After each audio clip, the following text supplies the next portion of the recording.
Hello, good morning guys! Magandang umaga po sa inyong lahat.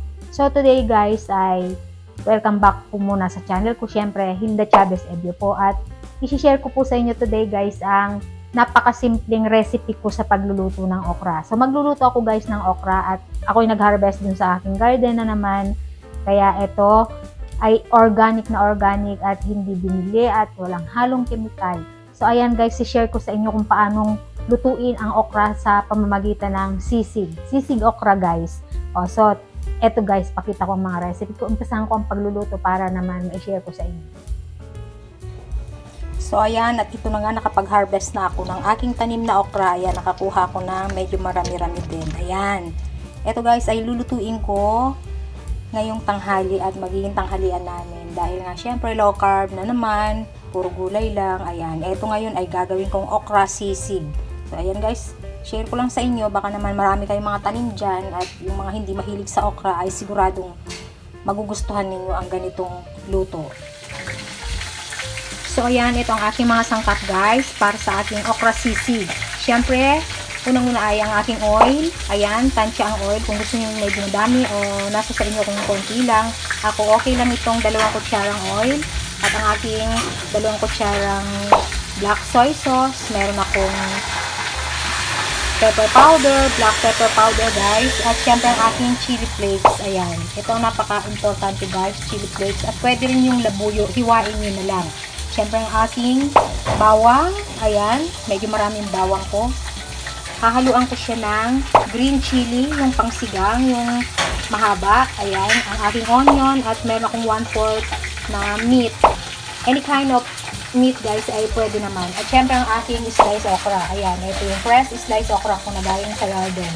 Syempre for last guys ay ito ang aking seasoning to taste. Mamaya kapag luto na siya. Okay, start ko nang mag-spray guys. Yan, add ko muna yung aking oil. Ayan.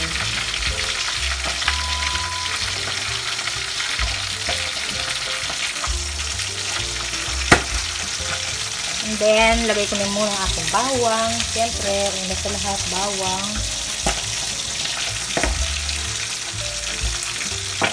Ayan, sunod-sunod lang guys. Nagigisa lang naman. Ganun lang din naman ang proseso.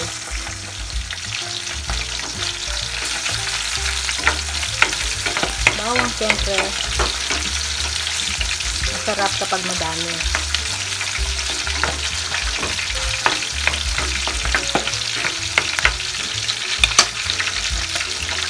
Next ay yung aking onion. Ayan. Simple lang naman ito guys. Sinishare ko lang sa inyo kung paano magkaroon ng kakaiba namang luto sa okra. Kasi nga diba ang okra hindi masyadong nagugustuhan, lalo ng mga kids. Ayan. At kahit naman yung matatanda minsan ayaw nila to. Kaya sinishare ko yung ibang paraan naman kung paano yung kakaiba naman na luto na pwedeng kainin na masarap din siya. Yan, sunod ko na yung aking meat. Kahit anong meat guys, pwede. Kung chicken, beef, pwede. Kung hindi kayo nagpo-pork.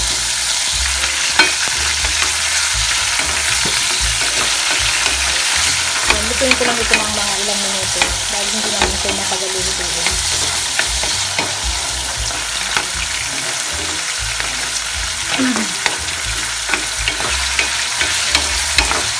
Sure lang guys na luto yung meat niya kasi mahirap kumain ng hilaw ngayong panahon.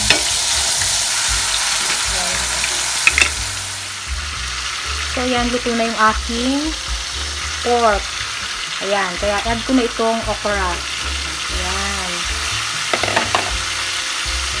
Ito guys, huwag i-over cook. Half cook lang talaga siya para medyo masarap, crunchy siyang kainin. Try nyo ito guys kasi kakaiba naman.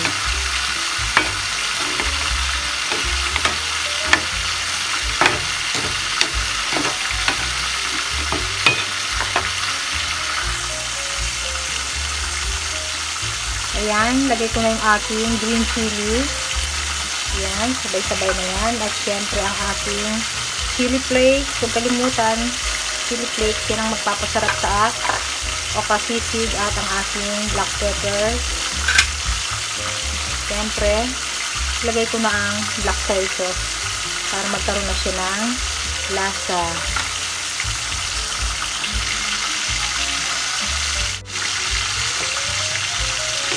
So, ayan, halo na yan. Medyo lakas ko na yung apoy para mabilis siyang maluto dahil nga half cook lang ito. Hindi kailangan bagalan.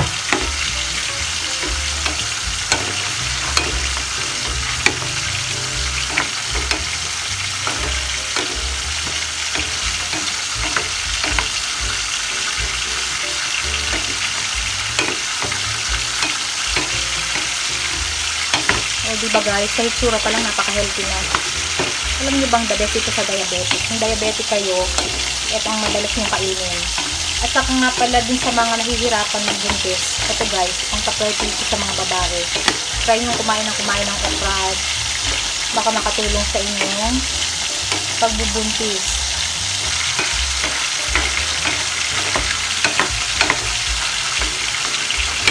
Kapag mataas naman ang sugar, ito, pampababa din.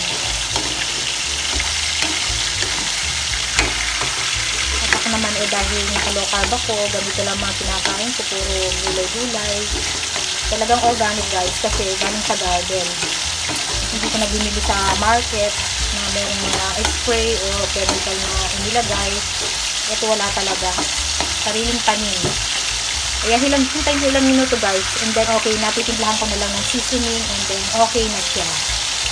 So ayan guys, okay na siya, kaya timplahan ko na ng seasoning. Ayan, konti lang, ayan, ang pasarap pa ito. At kung ayaw nyo naman ng seasoning, kayo na ang bahalang maglagay ng ibang panimpla na gusto ninyo. Ayan, pwede rin kapag ilalagay nyo na sa plate o magpi-plating na kayo, ay lagyan nyo ng toppings na egg. Diakan nyo siya ng isang itlog sa gitna at pwede nyo rin ilagay sa 16 plate. Initin nyo pa and then okay na siya. Try nyo guys, napakasarap talaga. Kasi nung tinikman ko to, nung trinay ko to, dahil may nakapagturo sa akin, nasarapan talaga ako. Dahil kakaiba naman kasi talaga.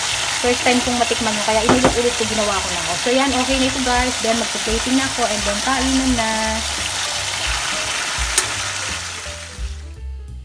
So ayan guys, ito na ang result ng aking okra sisig.